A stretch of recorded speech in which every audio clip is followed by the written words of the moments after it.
Falcons, the Mathildas, and the Angela too? Okay, okay. I mean, in before maybe this Angela can still be flexed, but yeah, most probably it will go to the hands of Yaoi, and the fact that they just gave away the fraud towards the players of GEEK Fam and the Barats again, it feels like there's a change of priority in Aura and how they would approach the game, but they have to prove it. Like, they have to utilize their priorities to the maximum. Yeah, but the fact that the Barats was left open though, this hero right now is just such a menace. Depends on who plays it. Well, true. But overall, it's just a good, clear, strong front line, and this works really well for GEEK Fam as well. And it's something that Aura would have loved to have, you know, maybe in combination with the Angela. I guess Aura are kind of forced to pick it because they're worried that GEEK Fam will bring out the Angeloi.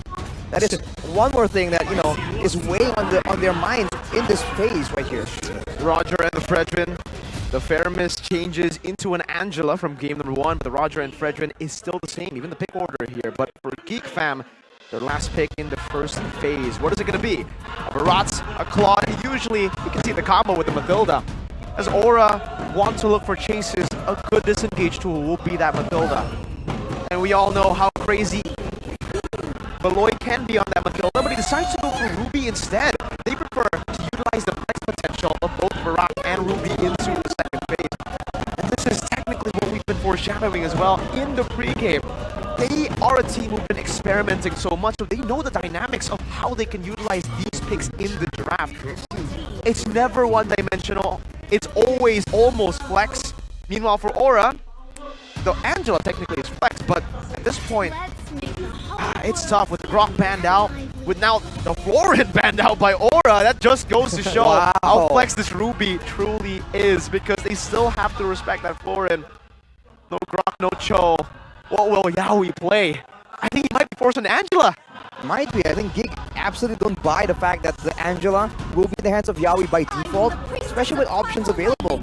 Now looking at the most used heroes, the Grok was just taken away, and the Florin. It's almost like maybe Aura are thinking that we need to get that Florin. You know, I don't know if they want to pick it to try to take it away from Beloyski though. Doesn't seem to work out for them. But they banned the Edith as well, by the way, so yet another big engage tool. And the Mathilda finally banned out in the last stage of the banning phase, like we saw in game number 1. And actually, that's a good read by GEEK Fam, because the only other roamer that Yaoi has found success on, well, technically, there are a few. Cho, Grok, Kaja, Edith. He played Edith once, and won on that once. Mathilda will be banned out as well, though, as we were talking about. It will still be very scary. The Ruby is flexed, yes, but that doesn't close. That actually opens up the opportunity to go for a Mathilda. And the combo with Mathilda and Barats is still a nasty one. Oh, they're trying to tell Aura how to do it. They pick up the Feramis. A boy on his previous signature pick. Now it's Novaria. Previously it was Feramis. Novaria, Valentina, of course, and Aboy special. But for Aura, I mean, the Valentina is still up for grabs for them if they want to get that other realm for themselves and maybe just counterfight the players of GEEK Fam. Right, I wonder if that's the idea, right? Okay, the Valentina's up, but like if you go for a mid Valentina, then that definitely locks in the Angela in the roaming position, and that means you have no control. If that happens and GEEK Fam gets a strong, dynamic like engage tool, that means that whenever they're trying to set up for a neutral objective, GEEK Fam will have Aura beat every single time. Xborg and Valentina locked in for Aura. That's another comp that wants to fight. This time they have that damage output. Now it's a bit more mixed. They have a Valentina deal damage. They have a Xborg as well. So it's not as messy or as burst and snowball reliant as game number 1. They have more dynamic now to play with. GEEK Fam final pick though. That's the big question. Will the Ruby go roam? Will the Barats go XP or jungle? We still don't know. Imagine they go for Estes now and try to out-heal that consistent damage of Aura and try to overwhelm the Valentina with big ultimates. You want a Death to this Welcome? You want the I'm Offended? No, they go for the Yuzong. That means the Ruby will be roaming. It's Beloy on his signature offended pick. Yeah. Well, of course, the question for Aura is that yes, they have damage output, but do they have the lockdown necessary to keep the players of GEEK Fam in place? I mean, they have the taunt from the Fedrin and also, you know, the left string from the string from Angela. But then again, compared to like game number 1, they had the lockdown in the final slash, but then the damage was not there. So there's kind of like a something that is missing again in the craft of Aura, but you know, I hope they can outfight the players of GEEK. They have the damage output, but do they have the winning composition right here? Especially again, we talked about quad control and AoE for the side of GEEK fam. They have an abundance of that. And if you talk about the damage output, in the end of the day, especially in the late game, there's going to be a plot against a Roger. So we'll have to see how far ahead can Aura pull in the early game, especially when GEEK fam do not have that good pressure on the chip. Let's see, ladies and gentlemen, Aura will be taken down 2-0 in a clean sweep by the Geeks. Will the fire of the X-Borg carry Aura in game number 2 to force out a game number 3 that they desperately need to make it to playoffs? Here it is in the land of Dawn for game numero 2. Aura does lose. Oh, okay. Yawi in big trouble. Okay, I was about to say, if Aura lose, they have to place their bets on the other teams also losing and winning at the same time. But Yawi almost gets taken down from the damage dealt by the players of GEEK fam. And look at the difference in priority here. Before we saw that it's all about the roamers disturbing the jungle path and the jungle clear. But now look at how active both roamers are, trying to secure some prio in the mid lane right there in order for the mid lane to really participate in those fights, to be able to invade as well. Look at the rest of the emblems by GamesMax. You can see Chidera still on the tenacity, but he has that common emblem, so that sustainability will help a bit when you're dealing with Kabuki. With the Weakness Finder and Master Assassin, he will supposedly have the stronger lane phase, unless the rest of the team can really try and back him up. But you have to watch for Maloysia here, who has the pull himself together. He's absolutely looking for more flickers to try and make more flashy plays for his team. And now in the first minute of the game, not as much action as we saw, a full invade in game number 1 with the better mid-control of GEEK fam. This time it's a bit more equal in that mid lane where they can actually withstand it. And as you can see from the stats, Gugun still standing a very good positive win rate on that red trim. The control for the XP starts now to set up for the first neutral objective. GEEK fam very aggressively. It is enticing the players of GEEK fam to take this fight so they can progress towards the turtle later on. But, GEEK fam, they are not taking the bait, and Baloyski will be there taunted. Turtle could be the next main target. Black Dragon form towards the backline of Aura. Gugun again getting caught out. The realm is connecting towards the players of GEEK fam, and Ray gets the turtle. The last insanity will not be able to get the kill. Also, the hard guard will help Gugun traverse his way towards the backline of GEEK fam, but no bodies taken. But the neutral, it's the pockets of GEEK fam. Just turtle taken by GEEK fam, still a big win for them. They need this snowball building. Arashi, what do you think? I think that this X-Borg, the longer the game goes, will be a massive problem. They want to all be that clumped up. We saw exactly in that fight how clumped up the fights can really be. You can barely see past the players' HP bars. And Aran got a big less insanity. And the longer the game goes, the more damage can be output by this X-Borg when your team is focused on the other damage dealers. But for GEEK, in the mid game, they will have to try and really find other ways to really get ahead right here instead of just relying on the NetherRealm. Because again, it has been matched. I think it has to be in the playmaking potential to try and find something before the turtle. Because that's where Yawi can't really be as active, and technically that takes him out of the equation. Whereas in the turtle fight, that's where the hard guard, as you can see earlier, was a massive problem in them trying to shut down and zone away Gugun from the neutral objective. And now they continue their path, that snowballing path of theirs towards jungle. Gugun, wow, invaded. A bit of a deja vu moment in game number 1 where Gugun was able to get completely neutralized a few levels below of Ray. And Baloyski is still standing at that 100% win rate on that Ruby. Still, they're all their comfort picks, but hey, fun fact, a boy has actually found not a lot of success on this Veramis pick that used to be a signature, standing at 3 and 5 right now on this record. Not characteristic for a boy. He's one of the strongest heroes. He's well known for the playmaking heroes. Navaria, Valentina, and the Faramis.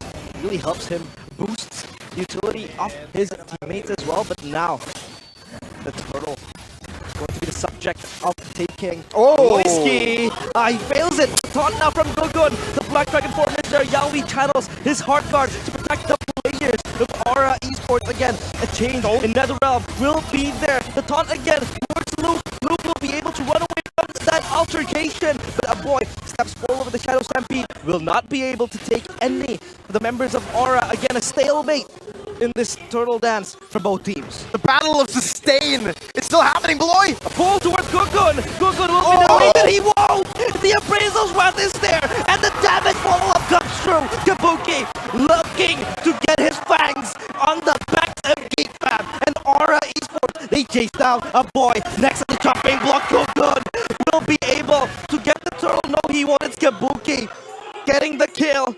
And next they will corral towards the turtle. A 4-0 start for Aura Esports. Gugun might not have been able to secure the first neutral objective with his retry, but he does so here with a massive Appraiser's Wrath to turn the tides of what looked to be a complete GEEK teamfight victory. And now they get the free neutral objective raised behind, and Gugun wants to go for more. Wait, is this too greedy? He could be overcommitting this, but the hard guard will save him. Re-engaging towards Luke. The Appraiser's Wrath is there. Last Insanity. The damage comes through, but the Netherlands will save him.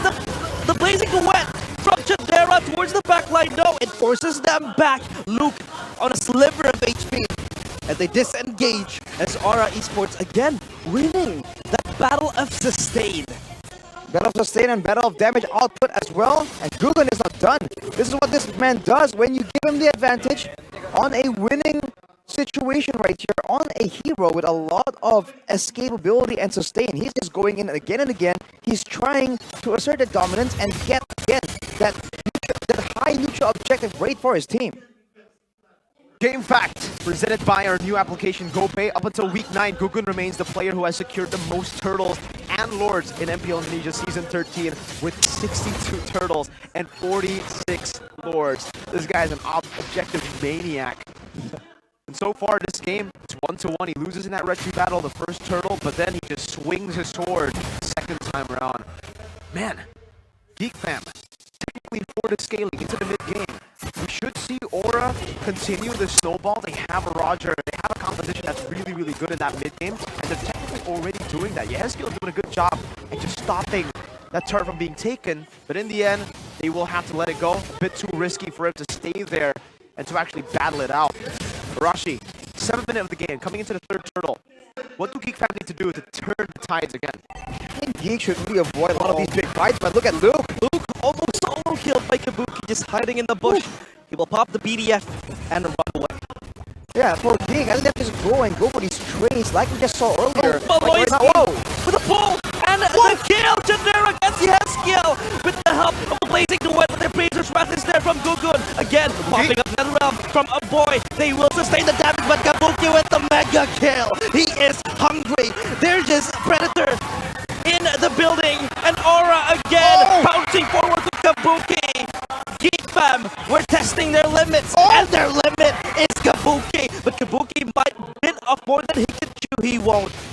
He will push back and disengage. It's a 3-for-2 in favor of GEEK Fam in terms of members, but those HP bars tell a different story. GEEK Fam are the ones forced back.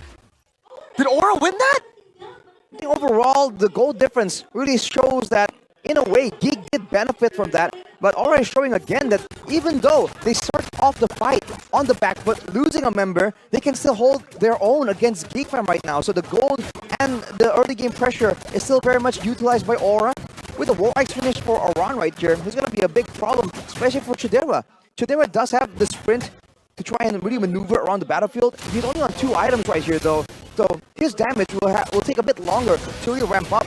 And with the Blast of the Oasis completed for Yaoi, this means that again, in a full-on collision, for now, Aura will absolutely still have the pressure. A mid-lane brawl will ensue as Chidera pops up the Blazing Duet, but it won't catch anyone.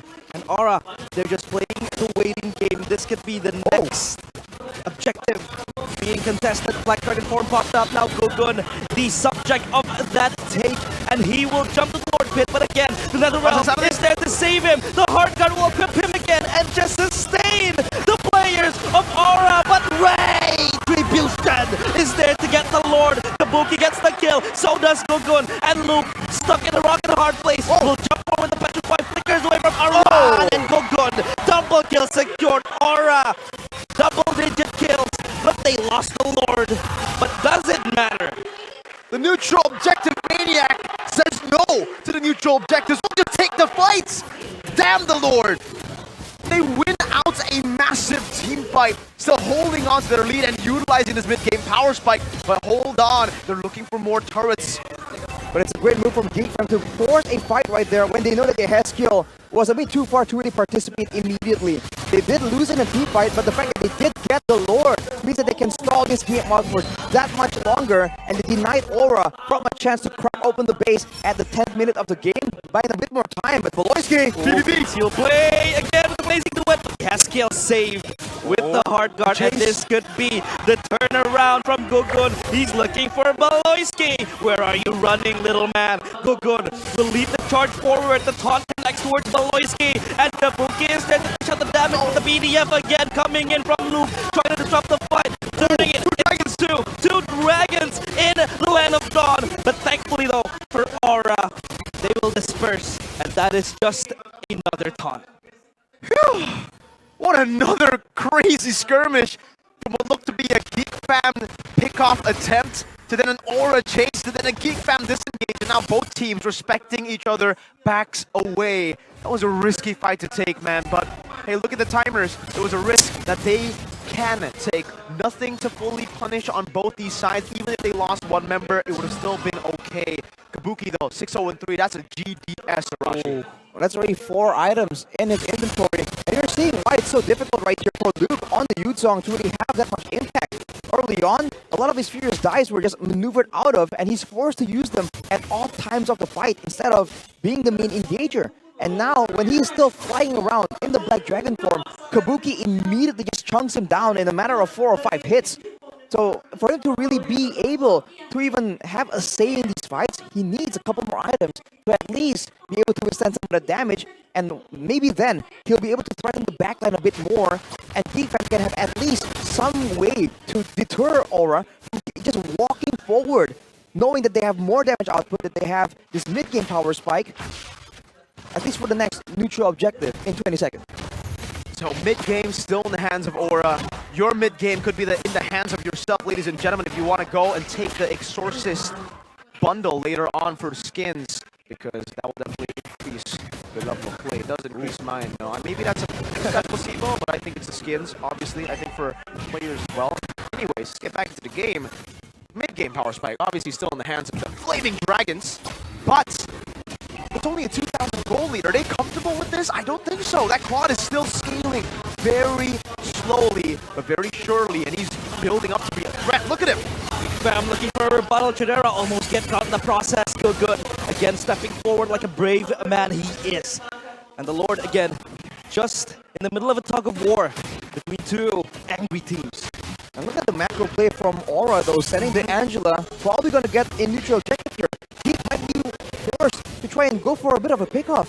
4 items in the inventory of Chidera. He has a bit of nature as well, so he has a lot of damage. Can he output in time, though? BDF popped up, and the Tonas welcome towards Iran. Will he be the next main force? Retribution strikes again, but now the Black Dragon form has been gone, and the realm popped up, and Chidera is able to escape, but Logo dead in the hands of the Appraiser's wrath, and the last Insanity will look for a boy, fishing him down, and again Kabuki jumping in, and Angry Werewolf is in the building, and that werewolf is Kabuki. Aura losing the Lord, but winning the kills. You may have clipped the dragon's wings, but even on its feet, it can still burn you down with its flames. The dragons look for one last push, but they can't. They need to deal with the Lord. They need to deal with these waves. Geek Fam, they're losing heavily in these team fights, but they are successful at prolonging the game. 14 minutes in, when does that power spike hit for Geek Fam?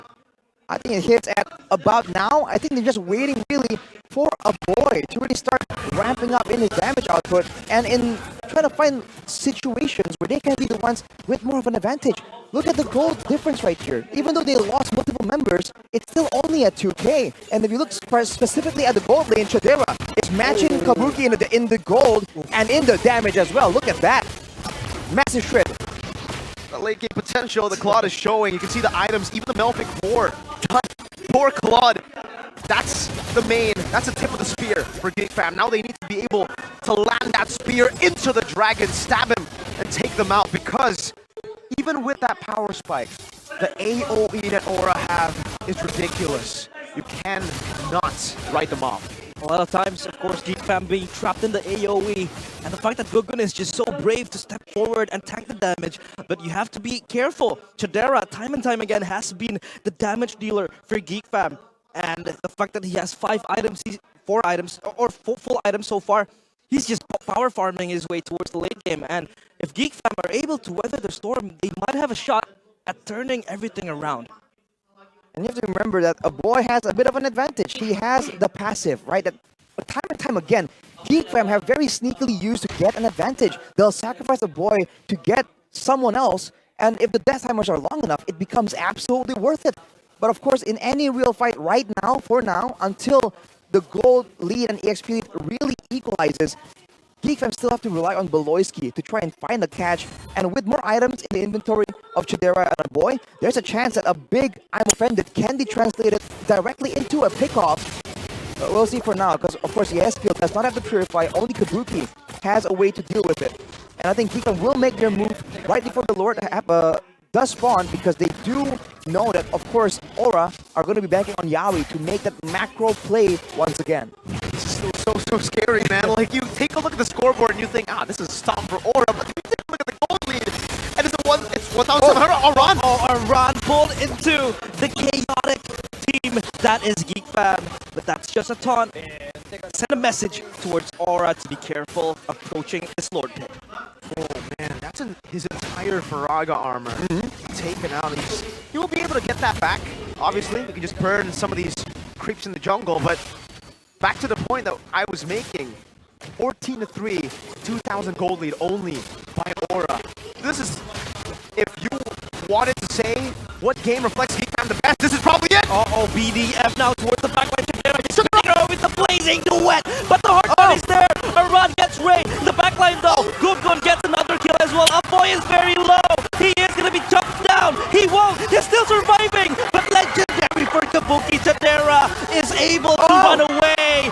No, he won't. A wipeout as the red flaming dragons spew out their flames. The dragon beaten down to the ground with no wings left, clipped down, but they flame through. They're gonna go for it. This is the end. The crystal next on their eyes. A boy just evaporates, and Aura